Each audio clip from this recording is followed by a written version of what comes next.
Chyba największą wadą tego samochodu jest po prostu zasięg. To by naprawdę ułatwiło życie.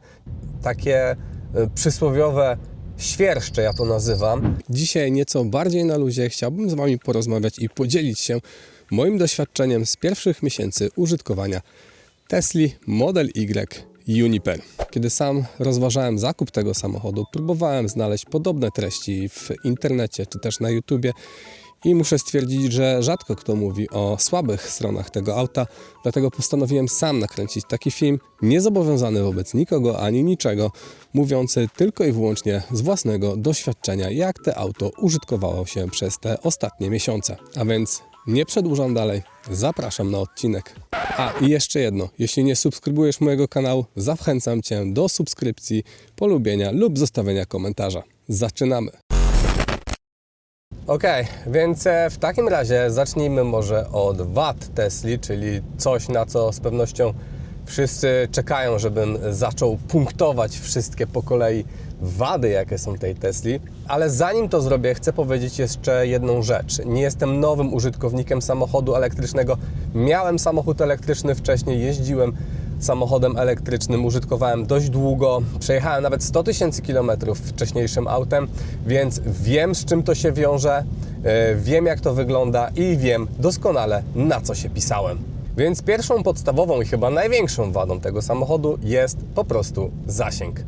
Słuchajcie, w broszurze czy też na stronie internetowej widzicie zasięg 600 km, no i on wygląda imponująco. Natomiast jeżeli przychodzi ta brutalna rzeczywistość, szczególnie zimą, kiedy jest minusowa temperatura i no niestety te baterie w samochodach elektrycznych dostają nieco po kości, a w szczególności również w jeździe po mieście, kiedy wsiadamy do tego samochodu, jedziemy 10-15 km, próbujemy nagrzać tą baterię, później wychodzimy z tego auta, idziemy do pracy, zostajemy tam kilka godzin, wracamy z powrotem, znowu spróbujemy zrobić to samo, czyli wsiadamy do auta, nagrzewamy to auto wcześniej, być może tą baterię też próbujemy nagrzać jazdą i tak dalej, ta bateria dużo więcej energii pobiera, dużo więcej zużywa, ten zasięg tym samym maleje. Producent sugeruje nam ładowanie baterii do 80%.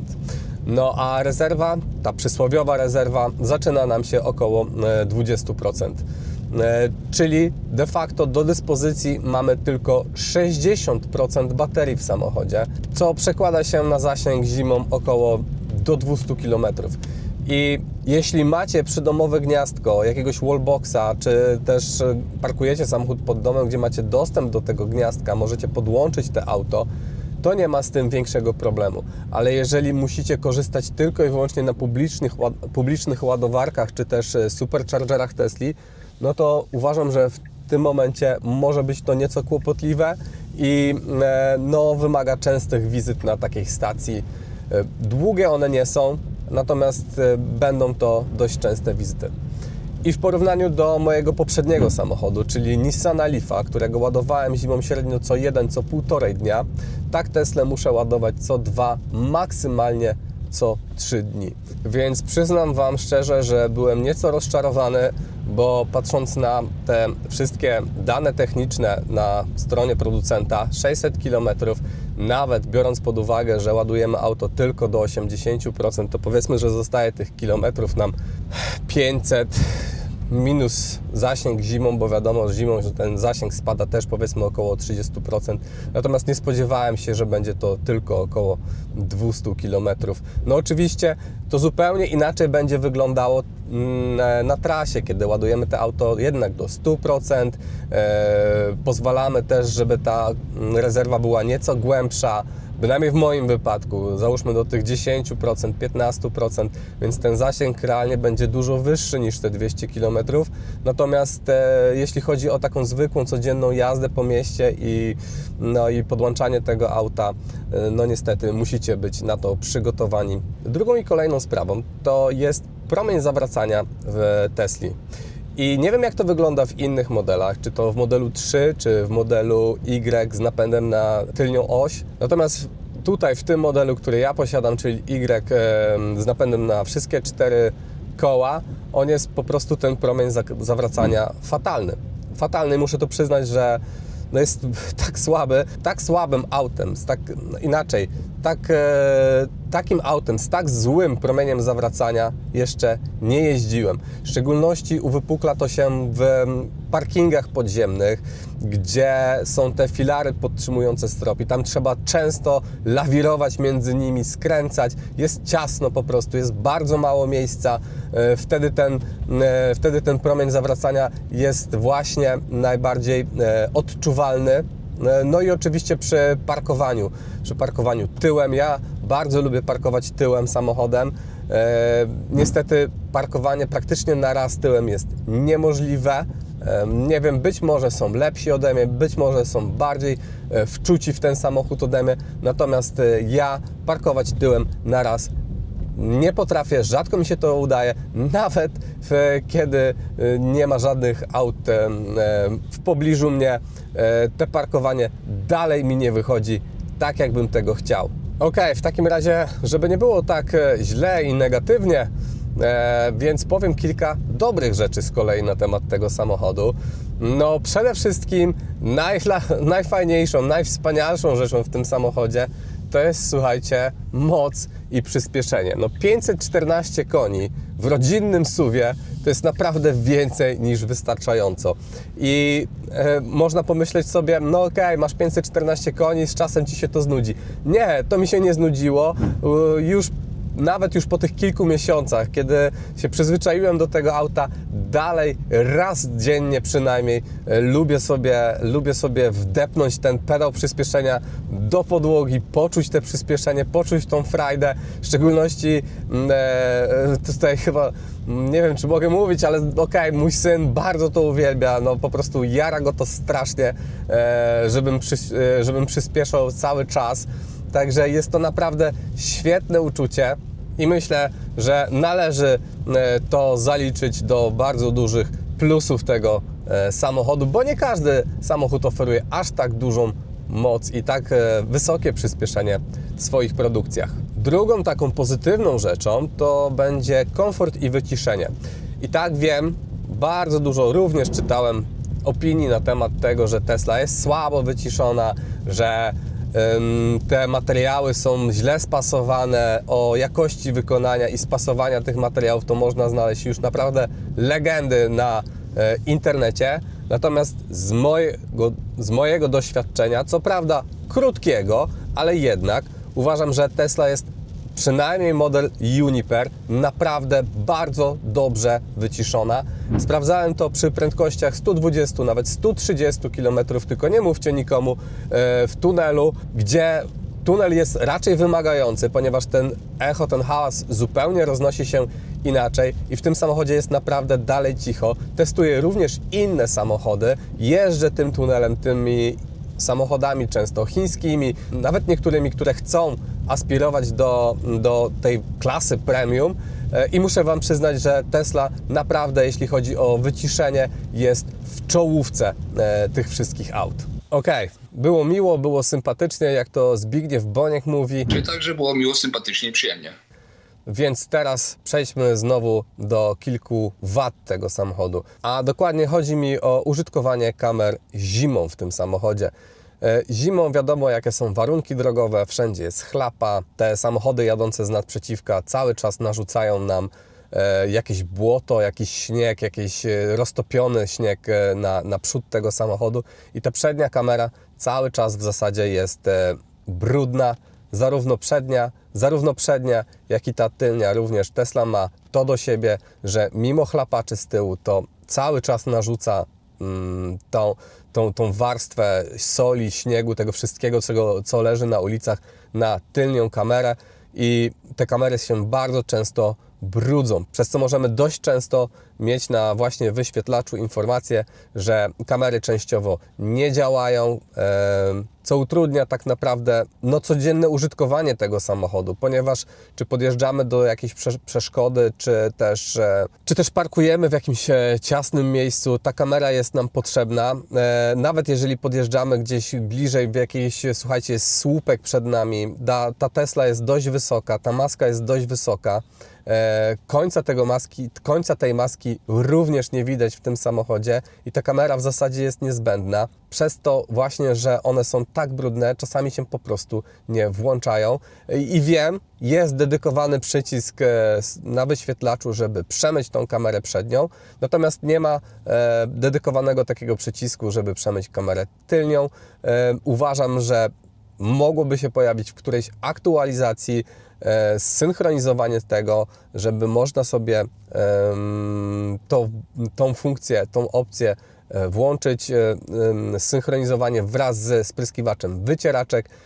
Przemywamy wszystkie kamery, to by naprawdę ułatwiło życie. Tym bardziej, że Tesla, jeśli chodzi o same takie parkowanie, manewrowanie tym samochodem, jest dość ciężkie, moim zdaniem jest dość ciężkie, dość kłopotliwe. Naprawdę zaufajcie mi, jeżdżę wieloma autami i w Tesli nie wiem, co jest takiego specyficznego, ale bardzo ciężko mi się manewruje tym samochodem, bardzo mi się ciężko parkuje, gdzieś tam jeździ w wąskich uliczkach, cofa. Słuchajcie, ta tylnia szyba jest naprawdę mała, średnio widoczna w tym lusterku.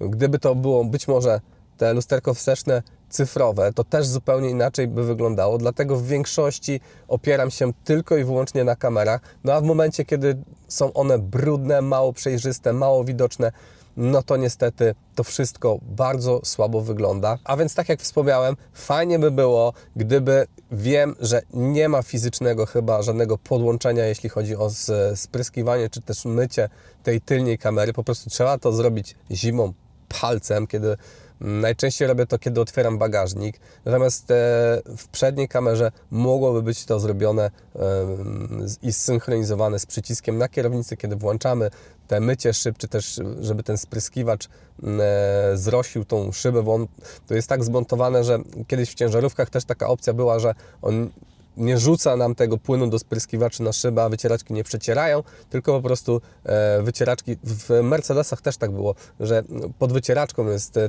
ten puszczony, ten wężyk i bezpośrednio podczas tego ruchu ten spryskiwacz jest nanoszony na szybę. I gdyby tym samym ta kamera się myła, myślę, że to znacznie, ale to znacznie ułatwiłoby życie. Dodatkowym, być może dla mnie problemem jest to, że do tej pory nie ogarnąłem tak naprawdę, jak ta kamera przednia funkcjonuje. Ona się czasami włącza, czasami się nie włącza.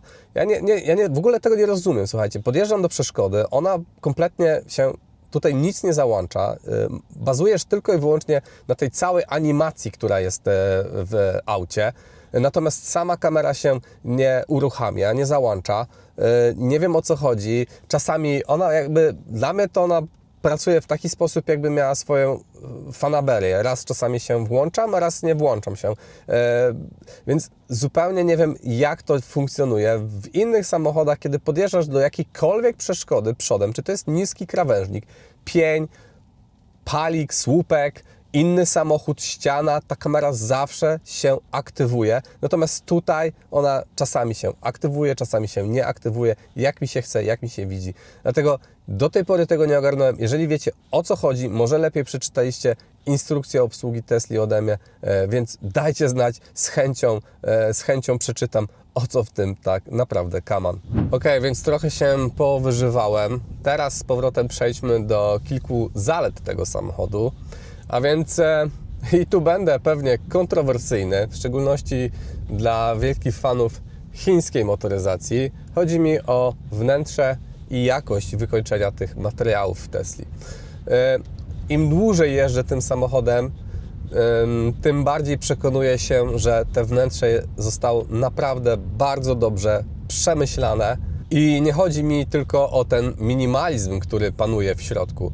Chodzi mi o łatwość czyszczenia tego całego wnętrza. Słuchajcie, tu nie ma żadnych zakamarków, żadnych rowków, żadnych takich specjalnych, większych detali, które by utrudniały mycie zwykłą szmatką tego samochodu, czy też tego wnętrza. Po prostu przecieracie. Wszędzie zazwyczaj są duże, płaskie powierzchnie i naprawdę utrzymanie czystości w tym samochodzie nie sprawia wielkiego problemu. Ja bardzo lubię mieć czysto w samochodzie, natomiast no nie zawsze mam.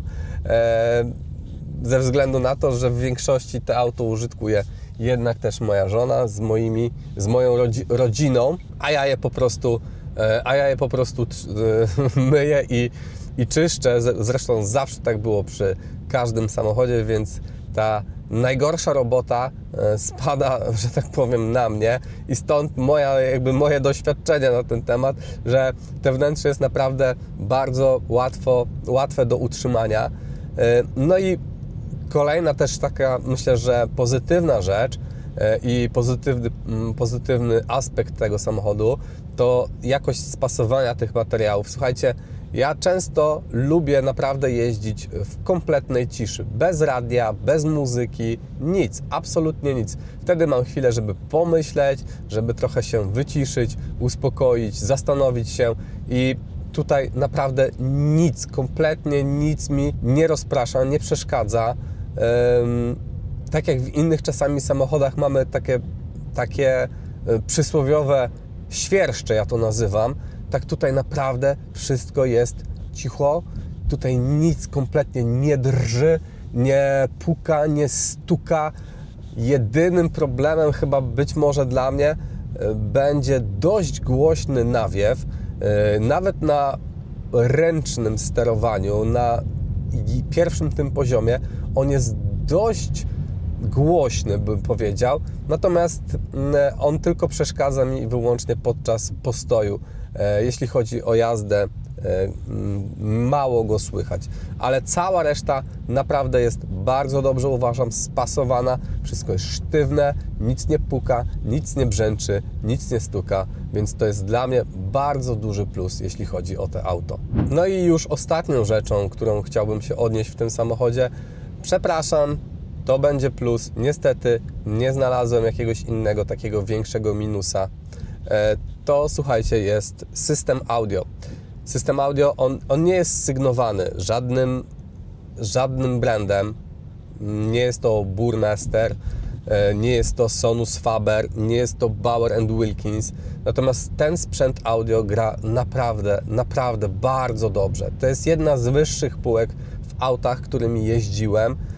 Oczywiście nie jeździłem super ekstremalnie luksusowymi autami, natomiast ten sprzęt zamontowany w Tesli jest naprawdę świetny. Być może brakuje troszeczkę głośnika w zagłówku, ale ten głośnik na podszybiu, który idzie przez całą długość, tam jest ten głośnik centralny, w którym wydobywa się dźwięk z poleceń nawigacji, czy też właśnie z telefonu. Jest zupełnie wystarczający, ale samo audio, biorąc pod uwagę całość, kompleksowość, naprawdę gra bardzo dobrze, subwoofer jest świetny, bas jest niski, odczuwalny, głęboki, średnie tony są naprawdę ciekawe, być może troszeczkę wysokie tony, jeszcze delikatnie mogłyby być ciut udoskonalone, natomiast całość uważam za bardzo duży, pozytywny plus. Słuchałem Czarka Jachowskiego na jednym ze swoich filmów. Powiedział, że ten sprzęt gra jeszcze lepiej, jeśli wykorzystamy do streamingu nie Spotify'a, a Tidala. Ci, którzy interesują się muzyką, doskonale wiedzą, na czym polega ta różnica pomiędzy Tidalem a Spotify'em. Główna różnica pomiędzy Spotify'em a Tidalem chodzi o to, że na Tidalu macie Tidal, nie wiem jak to dokładnie się wymawia. Macie tam bezstratną kompresję dźwięku, tak zwaną tam high resolution czy high res, więc ten dźwięk jest dużo bardziej zdekompresowany, więcej jest tych niuansów słyszalnych. To jest naprawdę dla bardzo wprawionego oka, natomiast dla bardzo wprawionego ucha, natomiast Czarek mówił w swoim filmie, że jest to bardzo mocno słyszalne, jeśli chodzi o jakość dźwięku, taką ogólną percepcję, ogólny odbiór tego dźwięku w Tesli. Jestem ciekawy sam, muszę to kiedyś sprawdzić. Na pewno filmu na ten temat nie nagram, bo ciężko nagrać film i pokazać to, właśnie, choćby na głośnikach telefonu komórkowego, czy choćby telewizorów, w zależności na czym oglądacie te wideo. No i to wszystko, co dla Was przygotowałem, to były takie największe wady i największe zalety tego samochodu, które mi przyszły do głowy.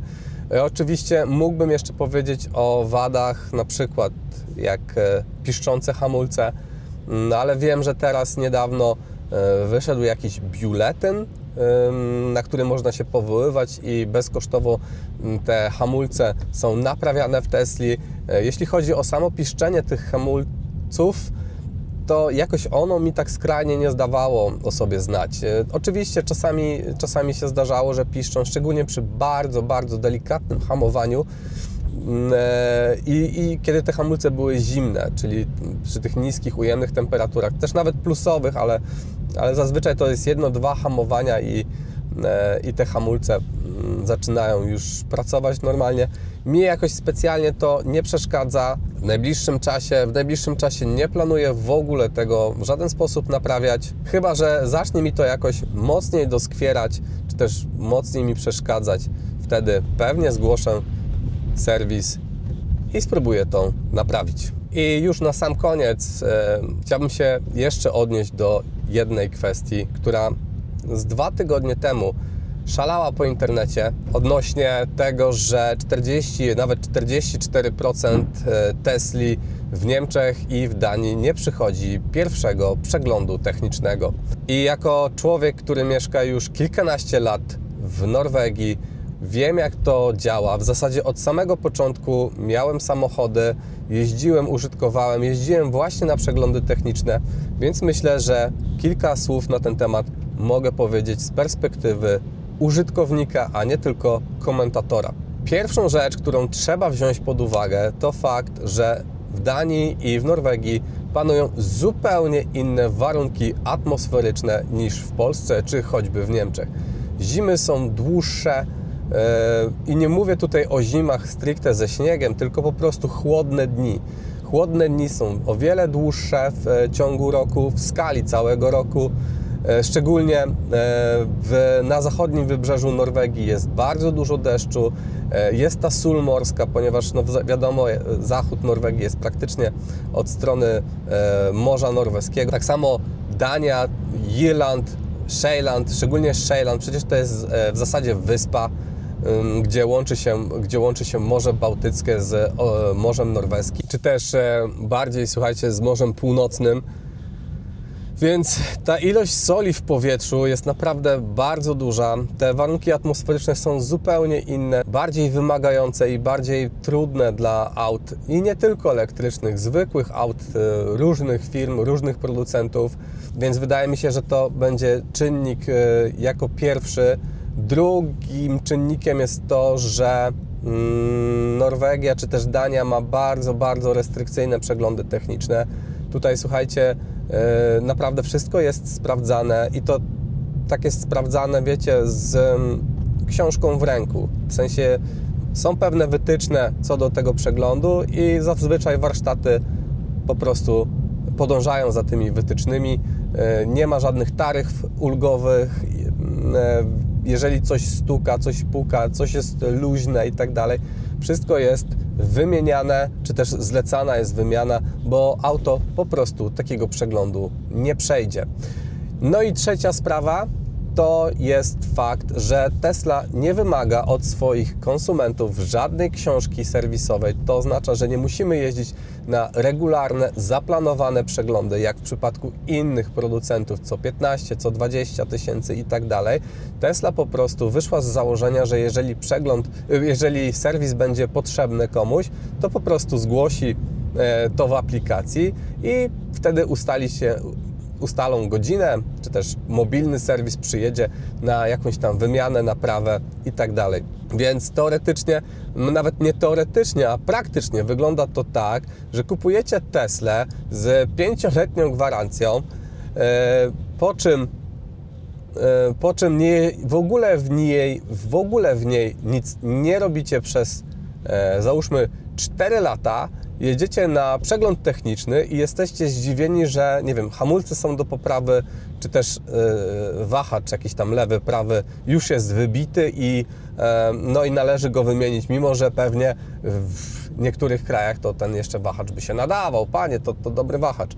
Natomiast tutaj nie ma tak, jeżeli cokolwiek tam jest, jakie oznaki są zużycia, które nie pozwalają tak jak już wspomniałem, są jakieś tam przepisy, książki, normy, które nie pozwalają na dalsze użytkowanie tego samochodu, ten samochód po prostu przeglądu nie przejdzie. I myślę, że gdybyśmy weszli w takie wewnętrzne dane statystyczne odnośnie tego, ile i jakie rzeczy są wymieniane u innych producentów, oczywiście te dane nie są publikowane z wiadomych względów, no to też byśmy doszli do tego, że nie wiem, 50% w firmie produkującej samochody X ma problem po 20 000 z jakimś elementem, tak? I on jest wymieniany.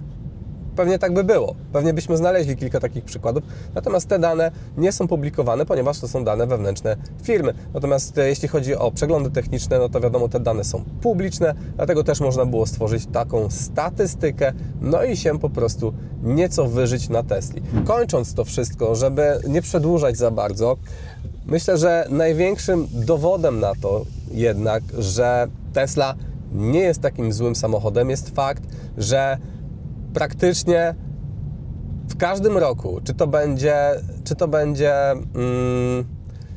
to był 2024, czy to był 2025, czy teraz 2026, początek tego roku, Tesla jest jednym z najchętniej kupowanych samochodów elektrycznych w Norwegii. Nie wiem jak w Danii, pewnie domyślam się, że też jest z jednych czołowych miejsc. Dlatego słuchajcie, jeżeli ten samochód byłby naprawdę tak zły, tak niedobry i tak do dupy, no to przecież by go nikt nie kupywał, bo drogą pocztową, drogą pantoflową rozniosłoby się to. No nie kupuj starej Tesli, no bo wiesz, z nią jest tyle problemów, ja już nie chcę. Kiedyś miałem, to już jej nie chcę. I to by było mniej więcej na takiej zasadzie, natomiast ewidentnie tak nie jest. Klienci chcą kupywać Teslę, chcą ten samochód. Jedyną rzeczą, z którą się spotkałem, jeśli chodzi o klientów Tesli, na którą narzekają, to oczywiście jest ten hydrauliczne zawieszenie w modelach Plate, czy też Performance. I tutaj rozmawiałem ostatnio z właścicielem Zikra 001. Zapytałem się go, skąd pomysł na tego Zikra i dlaczego.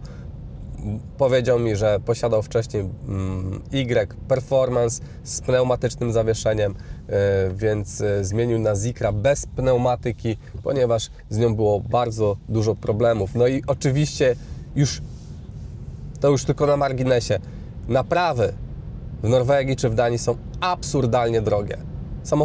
Dlatego tu się kupuje samochody nowe, po to, żeby mieć na te pierwsze lata w miarę spokój i zapomnieć, żeby większość spadało na serwis, ponieważ niektóre naprawy potrafią kosztować 1/3 albo 2/3 ceny samochodu.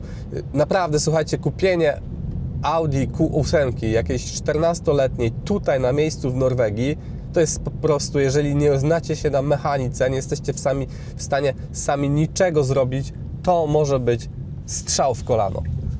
Naprawy są absurdalnie drogie. Czasami, tak jak wspomniałem, potrafią połowę samochodu kosztować.